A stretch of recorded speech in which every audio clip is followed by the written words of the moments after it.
اور جو شخص کوئی برا کام کر بیٹھے یا اپنے حق میں ظلم کر لے پھر اللہ سے بخشش مانگے تو اللہ کو بڑا بخشنے والا بڑا مہربان پائے گا.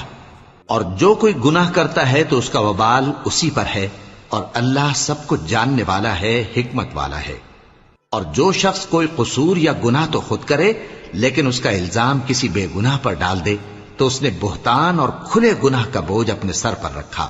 اور اے نبی، اگر تم پر اللہ کا فضل اور اس کی مہربانی نہ ہوتی تو ان میں سے ایک جماعت تم کو بہکانے کا قصد کر ہی چکی تھی، اور یہ اپنے سوا کسی کو بہکا نہیں سکتے اور نہ تمہارا کچھ بگاڑ سکتے ہیں.